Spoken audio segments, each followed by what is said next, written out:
साथियों सेवा जोहार। मैं डॉक्टर नारवेन कासौटेकाम, संयोजक एवं व्याख्याकार पुनेम सोच संगत, और आप देख रहे हैं पुनेम सोच संगत विषयांतर्गत प्रसारित व्याख्यान धारावाहिक आदिवासी द ओनर ऑफ इंडिया का एपिसोड नंबर 15। दोस्तों, यह धारावाहिक भारत पूर्वी गोंडवाना लैंड की वास्तविक सांस्कृतिक इतिहास को कड़ी दर कड़ी प्रस्तुत करता है। तर्कशीलता व बुद्धिमत्ता को तेज कर ज्ञान के प्रकाश से प्रकाशित करता है। तो आनंद से देखते रहें, पूरा देखें, हर एपिसोड को देखें और दूसरों को भी फॉरवर्ड करें। दोस्तों, पिछले एपिसोड में आप लोगों ने जाना कि ताज हक गोंडवाना क्या है, कंगला माझी सरकार क्या है। अब जानते हैं आगे। साथियों, कंगला माझी सरकार की तरह ही आज हम बात करेंगे एक ऐसे आदिवासी सरकार के बारे में जो दस्तावेजों और प्रमाणों के आधार पर कहता था कि आदिवासी ही भारत सरकार है, आदिवासी ही लॉर्ड ऑफ रेवेन्यू है, लॉर्ड ऑफ ट्रेजरी है। जी हाँ दोस्तों, आज हम बात करेंगे ऐसी भारत सरकार के बारे में। इस वीडियो के अंत तक बने रहें, पूरा देखें और दोस्तों चैनल को सब्सक्राइब और बेल आइकन को क्लिक जरूर कर लें ताकि हर एपिसोड की सूचना आपको मोबाइल में मिलती रहे। दोस्तों, यहाँ उस समय की बात है जब अंग्रेज इस देश में व्यापार करने आए थे। बाकायदा वैध कानून बनाकर उन्होंने यहाँ व्यापार किया। उस कंपनी का नाम था east India company. East India company का उद्देश्य इस देश में सिर्फ व्यापार करना था, शासन चलाना कदापि नहीं था। किंतु लगभग 150 साल तक व्यापार करने के बाद उन्होंने सोचा कि इस देश के लोग एक नहीं हैं, आपस में जाति, धर्म, संप्रदाय, राजपाट, अमीरी, गरीबी आदि के नाम से लड़ते रहते हैं। यहाँ के लोग व्यवस्थित शासन नहीं चला पाएंगे। इस कमजोरी का लाभ उठाते हुए उन्होंने सन 1757 में प्लासी युद्ध विजय के बाद बंगाल में पहला राजनीतिक सत्ता स्थापित किया। फिर देखते ही देखते उनका ब्रिटिश कंपनी ब्रिटिश सरकार का रूप ले लिया। किंतु अंग्रेजों के राज करने का तरीका अलग था। वह हर काम, हर काज लिखित अधिनियम, नियम बनाकर, कानून बनाकर उसके दायरे में रहकर करते थे। उन्होंने बहुत से कानून बनाया, खुद के लिए भी और भारत के लिए भी। इस देश में कोई केंद्रीय शासन नहीं था, तो उन्होंने भारत सरकार के नाम से ब्रिटिश ताज के अधीन ब्रिटिश सरकार चलाया। Land revenue rules, treasury rules बनाया। इस प्रकार हर काम अंग्रेजों द्वारा लिखित कानून बनाकर किए जाने से इस देश में संवैधानिक शासन का विकास होते चला गया। समान शिक्षा नीति के कारण भारत के लोग पढ़ने लिखने लगे। बहुत से डॉक्टर, इंजीनियर, बैरिस्टर, ऑफिसर बनने लगे। उन्हीं में से बाबा साहेब भीमराव अंबेडकर, जयपाल सिंह मुंडा भी थे। पर एक और महान शख्स भी थे जिन्होंने बैरिस्टरी की पढ़ाई कर आदिवासियों लीगल तरीके से द ओनर ऑफ इंडिया का गौरव दिलवाया। उस महान शख्स का नाम था ऐसी भारत सरकार बैरिस्टर तिरुमाल कुंवर केसरी सिंह जी। जी हाँ दोस्तों, बैरिस्टर कुंवर केसरी सिंह जी। इनका जन्म गुजरात स्टेट के ग्राम कटासवन, तहसील भिवारा, जिला सूरत, भारत इंडिया में भील आदिवासी परिवार में हुआ था। सन 1930 में ही ये समझ चुके थे कि आदिवासी ही इस देश का मूल बीज, मूल वारिस है। वे आदिवासियों के इस संबंध में जागरूक कर रहे थे। समय के साथ साथ यह भी निश्चित होते जा रहा था कि अंग्रेज भारत छोड़कर जाएंगे और देश आज़ाद हो जाएगा। किंतु बैरिस्टर कुंवर केसरी सिंह को यह चिंता सता रही थी कि आज़ादी के बाद क्या इस देश के मूल बीज आदिवासियों को उनका सत्ता मिलेगा या नहीं, क्योंकि बहुत से ताकतें अपनी अपनी सरकार बनाने की तैयारियां कर रहे थे। आज़ादी के बाद कहीं देश की सत्ता को वर्ण व्यवस्था वाले लोग हाईजैक न कर लें। चूंकि वो बैरिस्टर थे, इसलिए वे कानूनी ढंग से आदिवासियों को द ओनर ऑफ इंडिया साबित करना चाहते थे।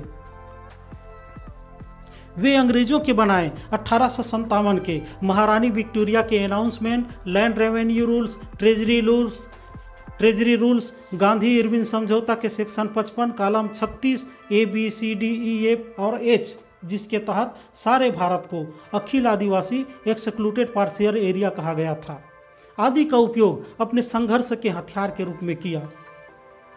अंग्रेजों ने भारत सरकार के नाम से राज किया। कुंवर केसरी सिंह का सीधा सवाल था कि यह भारत सरकार कौन है।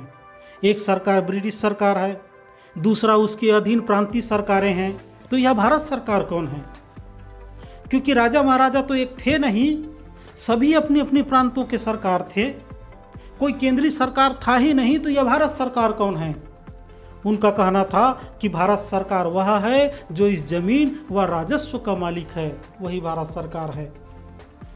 और भारत के इस जमीन व राजस्व का मालिक तो सिर्फ आदिवासी है, क्योंकि आदिवासी यहाँ अनाज काल पूर्व का वासी है, शेष लोग बाद में आए हुए लोग हैं। इसलिए आदिवासी इस देश का हेरिडिटी ओनर है, इसलिए वही भारत सरकार है। उन्होंने यह भी प्रमाणित किया कि चूंकि राजस्व और ट्रेजरी जमीन और उसमें पाए जाने वाले संसाधन और उसमें उत्पन्न संपदा से बनता है, इस संपदा के वैल्यू के अनुसार ही ट्रेजरी का निर्माण होता है, करेंसी छपता है। इसलिए राजस्व और ट्रेजरी का ओनर भी आदिवासी है।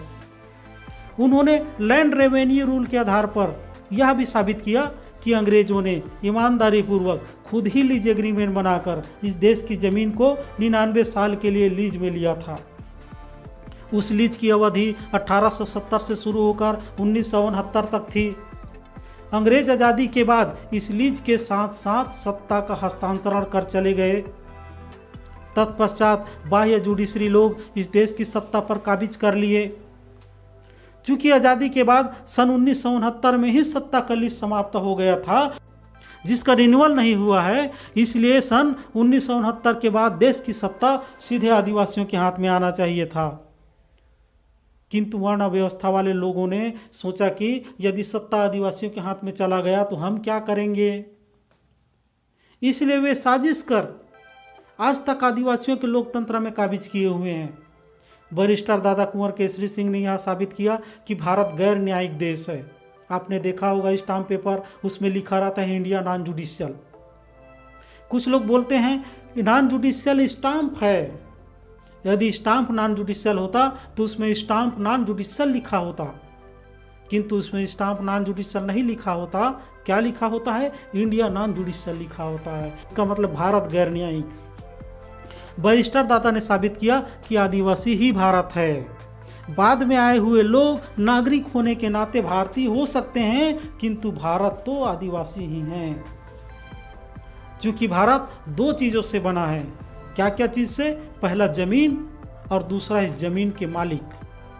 दोनों ही जमीन और इस जमीन के मालिक आदिवासी दोनों ही कुदरती कानून से चलते हैं, किसी मानव निर्मित धर्म या कानून से नहीं चलते। जो कुदरती कानून से चलते हैं उसी को नॉन जुडिशियल कहते हैं। चूँकि भारत अर्थात इस देश का जमीन और इस देश का मालिक आदिवासी दोनों ही नॉन जुडिशियल हैं, इसलिए भारत नॉन जुडिशियल कंट्री है। इसलिए इंडिया नॉन जुडिशियल है। इससे साबित होता है आज भी देश का मालिक नॉन जुडिशियल आदिवासी लोग हैं। वास्तव में इस देश का संविधान और कानून इस देश के नागरिकों को नियंत्रित व अनुशासित करने के लिए बना है, जबकि आदिवासी इस देश का नागरिक नहीं बल्कि ओनर हैं, मालिक हैं। इसलिए अंग्रेजों ने देश को अखिल आदिवासी एक्सक्लूडेड पार्शियल एरिया घोषित कर रखा था, जिसका मतलब यह होता है कि अंग्रेजों का कोई भी कानून आदिवासियों के ऊपर सीधे लागू नहीं होंगे जब तक उनके मालिक होने के हित में न हो। यह बात भारत शासन अधिनियम 1935 के कॉलम 91-92 में भी है। इसी बात को भारत के संविधान के अनुच्छेद 244(1)(2) में शामिल किया गया है। लेकिन यह फैल सिर्फ इसलिए हो रहा है क्योंकि लोकसभा विधानसभा में अनुसूचित जनजातियों के प्रतिनिधि चुनाव के माध्यम से जाकर वहां अनुच्छेद 244(1)(2) के विरोधी कानून में हस्ताक्षर कर देते हैं। यदि ऐसा नहीं होता तो सांसद और विधानमंडल को स्वयं आदिवासियों के पास आकर पूछना पड़ता कि यह फला कानून आपके ऊपर लागू करें कि ना करें, आप लोग जैसा सलाह दें। खैर यह प्रावधान तो अभी भी है भारत के संविधान के अनुच्छेद 244(1) के पैरा 5(1) में, मगर इसका सही तरीके से पालन नहीं हो रहा है। बैरिस्टर दादा कुंवर केसरी सिंह ने यह भी साबित किया कि आदिवासी SPI अर्थात सर्वे प्रीवियसली इंडिया से ही ऐसी भारत सरकार है। मतलब जब भारत के सीमाओं का सर्वे नहीं हुआ था, एंटी क्राइस्ट मतलब जो है अनाज काल पूर्वी भारत सरकार हैं। अभी भी भारत सरकार हैं।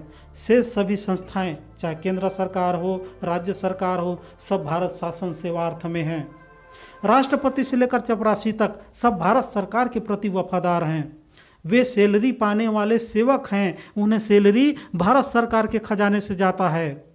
चूँकि आदिवासी ही भारत हैं, आदिवासी ही भारत सरकार हैं, उसके ही जमीन उपज खनिज से भारत सरकार का खजाना बना है, इसलिए लॉर्ड ऑफ ट्रेजरी भी आदिवासी हैं। इन्हीं सब बातों को लेकर गुजरात स्टेट और कुंवर केसरी सिंह के बीच में न्यायालयीन वाद चला। जिसमें कुंवर केसरी सिंह ने जीत हासिल कर अपने तथ्यों को साबित किया। उसके बाद उन्होंने प्रिवी काउंसिल लंदन में वाद दायर किया। आपको ज्ञात हो कि ब्रिटिश उपनिवेश के अंतर्गत आने वाले 64 राज्यों का सुप्रीम कोर्ट प्रिवी काउंसिल ही था। सभी धरी राष्ट्रों का सुप्रीम कोर्ट और प्रिवी काउंसिल ही हुआ करता था। वहाँ बैरिस्टर दादा कुंवर केसरी सिंह ने वाद दायर किया। वहाँ दावा किया कि वे लॉर्ड ऑफ ट्रेजरी हैं, ओनर ऑफ इंडिया हैं, इंडियन क्राउन का उत्तराधिकारी हैं, ऐसी भारत सरकार हैं। इसी वाद में प्रिवी काउंसिल ने 64 राष्ट्रों के धर्म गुरुओं को अपनी बात रखने के लिए आमंत्रित किया कि कुंवर केसरी सिंह का दावा है, यदि उनके दावे को गलत साबित करने के लिए किसी के पास लीगल तथ्य हो तो रखें। किंतु कुंवर केसरी सिंह के दावे को गलत साबित करने के लिए किसी के पास कोई लीगल तथ्य नहीं थे। वे फिर विजयी हुए। उन्हें ऐसी भारत सरकार होने का डिक्री मिला।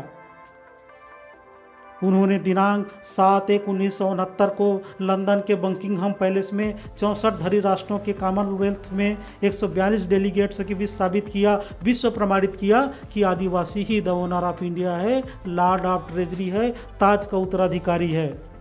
इस बात को सबने माना, सबने स्वीकार किया। दोस्तों, इतना सब तथ्य, तर्क, प्रमाण होने के बावजूद भारत में कुछ ताकतें चाहती थी कि आदिवासियों को इस देश की मालिकियत न मिले। वे लगातार दमनकारी नीति अपनाकर इस सत्य को ठुकराते रहे। दादा कुंवर केसरी सिंह तूफानों से घिरे दिए की तरह लड़ते रहे। उन पर बहुत से संकटें भी आई, जानलेवा हमले भी हुए, किंतु वे लड़ना नहीं छोड़े। वे आदिवासियों को ऐसी भारत सरकार कुटुंब परिवार के सदस्य होने का एहसास करा गए। वे अब इस दुनिया में भौतिक रूप में जीवित नहीं हैं, किंतु उनके विचार, उनके तर्क, उनके तथ्य, उनके साक्ष्य अब भी जीवित हैं। इस संबंध में अधिक जानकारी ऐसी भारत सरकार कुटुंब परिवार के सदस्य गणों से मिल पाएगा जो गुजरात राज्य के ग्राम कटासवन, जिला सूरत, भारत में संचालित है। दोस्तों, उपरोक्त बातों से स्पष्ट हो रहा है कि आदिवासी द ओनर ऑफ इंडिया है। आज के सेशन में बस इतना ही। अगले सेशन में फिर मिलेंगे कुछ नए तथ्यों व तर्कों के साथ। तब तक के लिए सेवा सेवा सेवा जोहार।